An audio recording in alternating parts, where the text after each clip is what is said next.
निकाला, मेरी मदरसे की नज्म प्ले करी और उसके बाद कहा, बेटा हम पाकिस्तान में सिंध से हैं, हमारी मस्जिदों में तुम्हारे लिए दुआएं होती हैं इस नज्म को सुनकर। ये हासिल हुआ है इस नज्म से, वरना ये कैसा मुश्किल दौर है साहब के ताले लगा दिए जा रहे हैं होठों पर। मैं किसी Z+ सिक्योरिटी में नहीं चलता, मैं किसी सिक्योरिटी में नहीं चलता, तन्हा निकला हुआ शख्स हूं, गांव से निकला हुआ एक आम किसान परिवार से। हाई स्कूल तक शायद सही से खड़ी हिंदी बोलते हुए पैर कांपते थे, लेकिन आज अल्लाह का करम है, आज बोलता हूं तो लोग कांपते हैं। ये अल्लाह ने ये असर दिया है।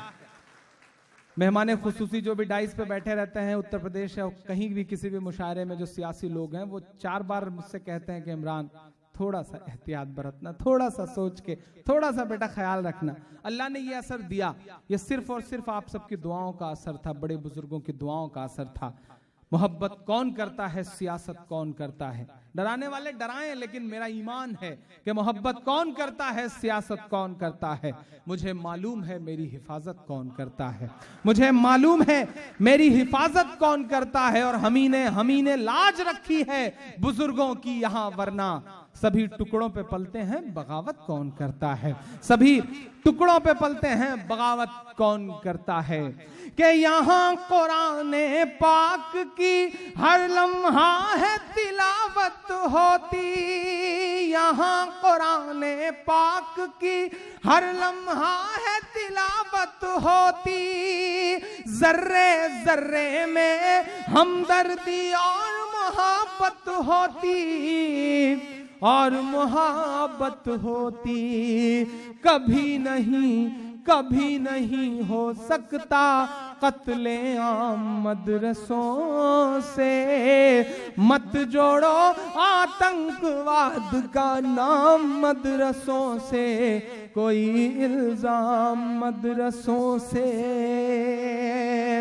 कि चाहे शेखुल हिंद हो या फजले हक खैराबादी। एक चीज से बहुत दुखी हूं, बहुत परेशान हूं। पिछले 4-5-6 दिन में सोशल मीडिया पे भसड़ सी मची हुई थी साहब।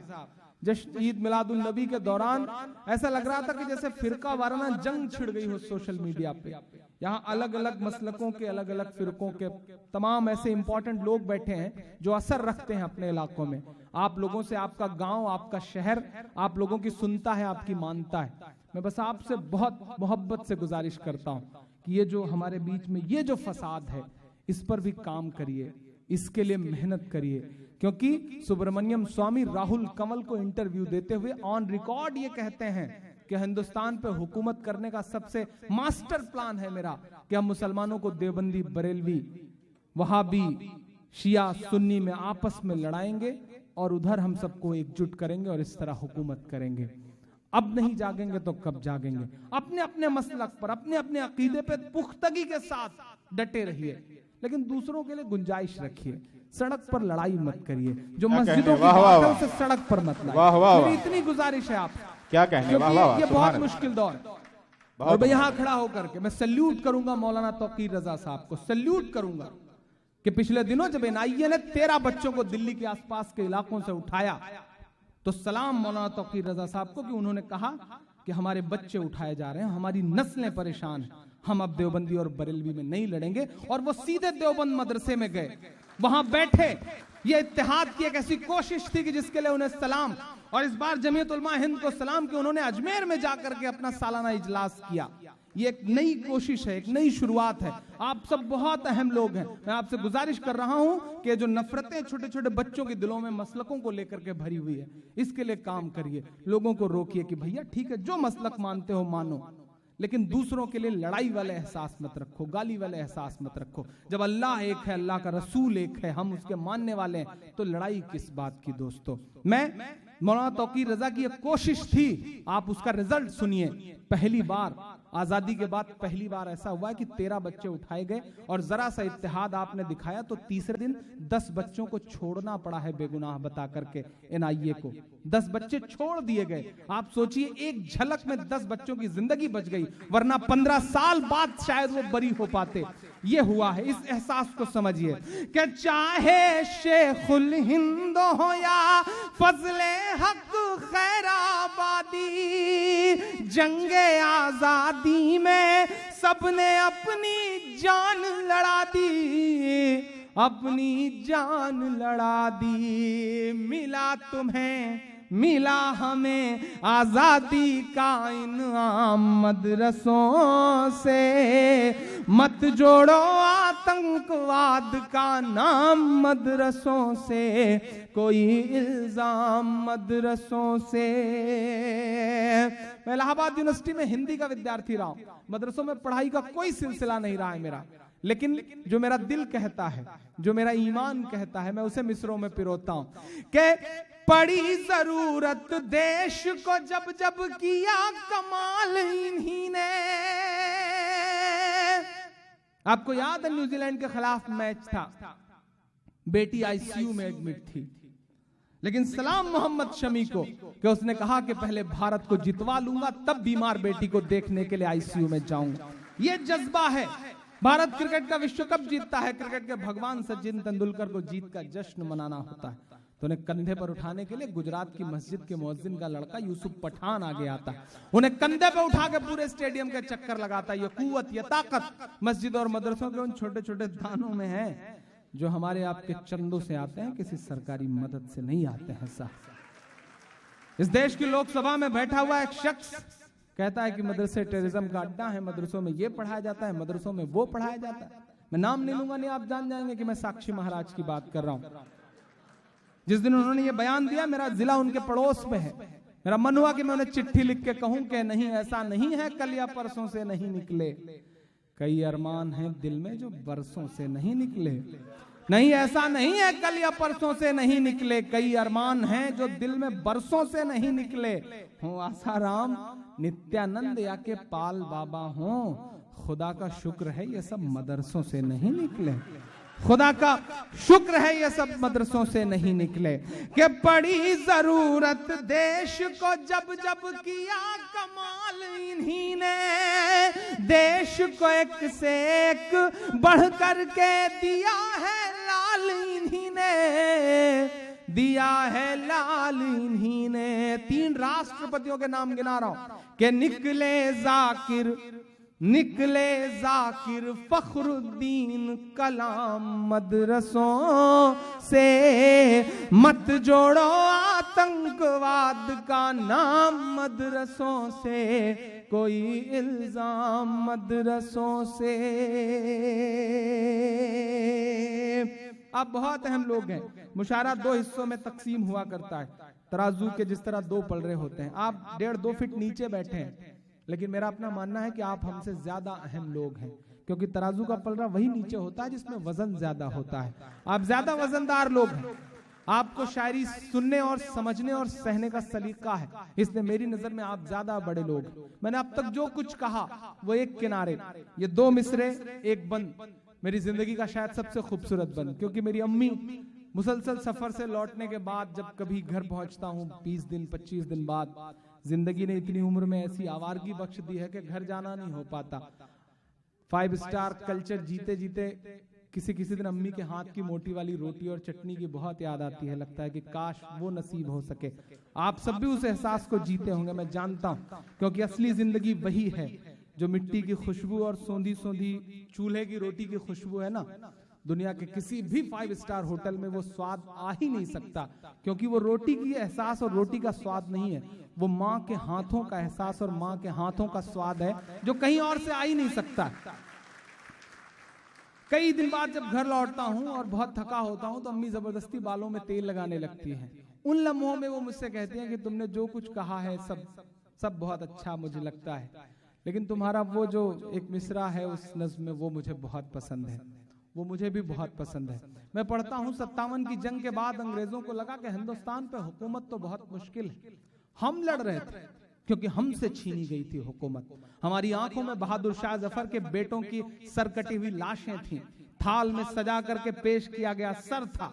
हमारी आंखों में बहादुर शाह जफर रंगून में थे, हमारी आंखों में अपनी हुकूमत छिन जाने का गुस्सा था। हम लड़ रहे थे उस वक्त। अंग्रेजों को लगा कि हिंदुस्तान पर हुकूमत बहुत मुश्किल है, हुकूमत करना है तो मुसलमानों को मिटाओ, मुसलमानों को मिटाना है तो कुरान मिटाओ। पश्चिमी उत्तर प्रदेश के तमाम इलाके गवाह हैं इस बात के कि एक साथ सैकड़ों उलेमा को फांसियां दी गई हैं खुलेआम दरख्तों पर। डॉक्टर एपी भटनागर बाकायदा अपनी किताब में इस बात का जिक्र करते हैं, रेशमी रुमाल तहरीक के बारे में लिखते हुए, कि एक साथ सैकड़ों उलेमा को फांसियां दी हैं फिरंगियों ने, और यह कहा कि इनकी लाशें तब तक मत उतरने देना जब तक अवाम के दिल से क्रांति और इंकलाब का भूत ना उतर जाए। और आज हम ही कटघरे में खड़े हैं। मैं एक बंद पढ़ता हूं साहब कि जंगे आजादी में फिरंगी लाख कुरान जलाए। अब तक जिन्होंने हाथ नहीं खोला उनसे कोई शिकायत नहीं, लेकिन इस मिसरे पे आपका ईमान में हरारत पैदा हो तो अब तक की सबसे बड़ी दाद, सबसे बड़ी दुआ मांगता हूं ताकि दामन भर के जा सकूं कि जंगे आजादी में फिरंगी लाख कुरान जलाए। जंगे आजादी में फिरंगी लाख कुरान जलाए। किसी भी हाफिज के दिल से एक हर्फ मिटा ना पाए।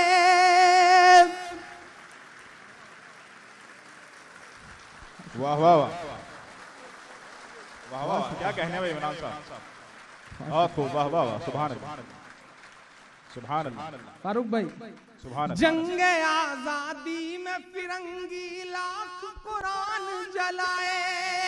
किसी भी हाफिज के दिल से एक हर्फ मिटाना पाए, एक हर्फ मिटाना पाए।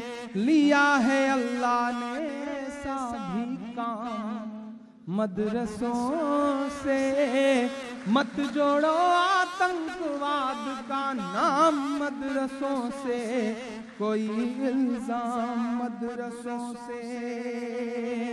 आखिरी बंद पढ़ता हूँ इस नज्म का साहब, थोड़ा सा ईको कम कर दीजिएगा। आखिरी बंद पढ़ता हूँ इस नज्म का। वो कहते हैं हथियार मिलता है, वो कहते हैं ट्रेनिंग दी जाती है। अभी होम मिनिस्ट्री ने सर्वे करवाया है लेटेस्ट, और सर्वे में ये बात साबित हुई कि नहीं, हिंदुस्तान के किसी भी मदरसे का दहशतगर्दी से कोई रिश्ता नहीं है। उनकी अपनी ऑफिशियल रिपोर्ट है। मैं उसकी बुनियाद पर यह बात कह रहा हूं कि आप कहते हैं दहशतगर्दी पढ़ाई जाती है, आप कहते हैं हथियार निकलते हैं। मैं कभी कभी सोचता हूं इस डाइस पे गजनफर साहब, आप जर्नलिज्म का एक खंबा है, एक स्तंभ है, लोकतंत्र जमहूरियत का चौथा खंबा जो जर्नलिज्म है, उसका एक सुतून है। आप सलाम करूंगा मैं आप जैसी सोच के पत्रकारों को। पत्रकारिता आप सभी लोगों ने ही थोड़ी बहुत बचा रखी है, वरना जो एलो जर्नलिज्म के नाम पे देश में हो रहा है वो बहुत बहुत अफसोसनाक है। मैं कभी कभी सोचता हूं आखिर हमारी नस्लों से सिस्टम, प्रशासन, हुकूमतें क्या गुजारिश करती हैं, क्या उम्मीद करती हैं, क्या चाहती हैं। हमारे हाथ में शहनाई थमाई गई तो हम उस्ताद बिस्मिल्लाह खान बन गए। हमारे हाथ में सरोद थमाया गया तो हम उस्ताद अमजद अली खान बन गए। हमारे हाथ में तबला थमाया गया तो हम उस्ताद जाकिर हुसैन बन गए। हमारे हाथ में टेनिस का रैकेट पकड़ाया गया तो हमारी बेटियां सानिया बन गई। हमारे हाथ में क्रिकेट का बल्ला पकड़ाया गया तो हम यूसुफ पठान, इरफान पठान, जहीर खान और मोहम्मद शमी बन गए। हमारे हाथ में साइंस दिया गया तो हम भारत देश को परमाणु संपन्न बनाने वाले कलाम बन गए। हमारे हाथ में म्यूजिक थमाया गया तो हम देश को एकमात्र ऑस्कर दिलवाने वाले ए.आर. रहमान हो गए। चूंकि हमें अव्वल रहने की आदत है, साहब, तो हो सकता है कि पांव लड़खड़ाया हो तो हम हाजी मस्तान भी हो गए हों, बट इट्स अ ब्लैक। जिस तरह एक स्पेक्ट्रम होता है उसमें बहुत सारे रंग होते हैं, उसके आसपास काला रंग भी होता है। ये हमारी नस्लों की जिंदगियों का काला रंग है, तो हमें इससे क्यों पहचानते हैं? जो हमारी जिंदगियों के और खूबसूरत रंग हैं, चमकदार रंग हैं, उससे क्यों नहीं पहचानते? हम हिंदुस्तान की तरक्की में शाना बशाना आपके साथ खड़े हैं, आपसे 2 कदम आगे खड़े हैं, जितना है उससे बड़ी तादाद में कुर्बानियां दे रहे हैं। करगिल की जंग को ले लीजिए आप, जो सबसे आखिरी जंग है उसको ले लीजिए आप। देश की मिलिट्री में 2% मुसलमान है, लेकिन करगिल में जितने शहीद हुए उन शहीदों में 17% मुसलमान था। हम 8 गुना बड़ी शहादत दे रहे हैं, इससे ज्यादा क्या सबूत दें हम मुल्क को? मैं आखिरी बंद पढ़ता हूं साहब, वहां क्या मिलता है? इस सदी का सबसे बड़ा सच बोल के विदा लेता हूं आपसे कि वजू के लोटे कुछ कुरान और टूटी हुई चटाई, वजू के लोटे कुछ कुरान और टूटी हुई चटाई, जिसे देखना है वो आकर देखे ये सच्चाई, देखे ये सच्चाई के फैला है और फैलेगा इस्लाम मदरसों से। मत जोड़ो आतंकवाद का नाम मदरसों से, कोई इल्जाम मदरसों से। बिहार अंजुमन को, इस पार को और आज जितने भी स्पॉन्सर्स थे, खास तौर से उन्हें, क्योंकि आपने एक बहुत नेक काम में अपने आप को लगाया है। डॉक्टर कुंवर बेचैन का एक शेर है कि गमों की आंच में आंसू उबाल कर देखो, बनेगा रंग किसी पर भी डाल कर देखो, वो जिसमें लौ है विरोधों में और चमकेगा, जो जिसमें लौ है विरोधों में और चमकेगा, किसी दिए पे अंधेरा उछाल कर देखो और तुम्हारे दिल की चुभन भी जरूर कम होगी, किसी के पांव का कांटा निकाल कर देखो, किसी के पांव का कांटा निकाल कर देखो। ये तकरीबन 1.5 महीने के अंदर मेरी दूसरी हाजिरी है। गजनफर साहब के हुजूर आया था मैं रियाद के मुशायरे में। रियाद का मुशायरा मेरी जिंदगी का यादगार मुशायरा रहा। वहाँ एक बहुत प्यारे से बड़े भाई जैसे तालिब भाई नसीब हुए, खासतौर से उस मुशायरे की जो उपलब्धि मैं कह सकता हूँ। तालिब भाई फॉर्मर इंटरनेशनल इंडियन स्कूल के प्रेसिडेंट भी रह चुके हैं। उनको भी आज इस मुशायरे में मिस कर रहा हूँ। उन्हें आना था आपके साथ लेकिन वो नहीं आ सके। मैं इतना कह के जा रहा हूँ आपसे कि मेरी खुशबू संभाल कर रखना। लाइव सुन रहे हैं तालिब भाई, शायद अभी मुझे उनका मैसेज भी मिला अभी, तो मैं उन्हें भी बहुत मिस करते हुए मिसरे नाम, उनके नाम पढ़ते हुए आप सबके हवाले करता हूं कि मेरी खुशबू संभाल कर रखना, दिल पे काबू संभाल कर रखना, तेरे सीने से लग के रोया हूँ मेरे परदेसियों, तेरे सीने से लग के रोया हूँ, मेरे आंसू संभाल कर रखना। बहुत शुक्रिया, बहुत मोहब्बत है, बहुत सारा प्यार। ये अंजार साहब, एक अवार्ड रह गया था। अंजार भाई उस वक्त नहीं थे। मैं इमरान भाई से और गजनफर भाई साहब से गुजारिश करूंगा कि वो अंजार साहब को आप उस वक्त नहीं थे जब अवार्ड दिए जा रहे थे। और बहुत बहुत शुक्रिया, आप हजरात ने बहुत इन्हिमाक से सुना, बहुत दिलचस्पी से सुना।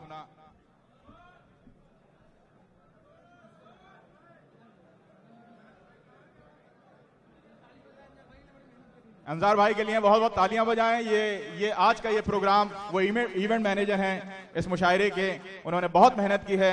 इंशाअल्लाह फिर जल्द मुलाकात होगी आप हजरात से।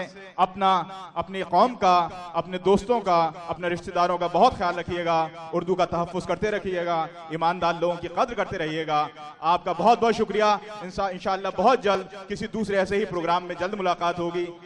शुक्रिया, नवाजिश, मोहब्बत है। अल्लाह हाफिज। आपसे गुजारिश है कि आप ऊपर तशरीफ न लाएं।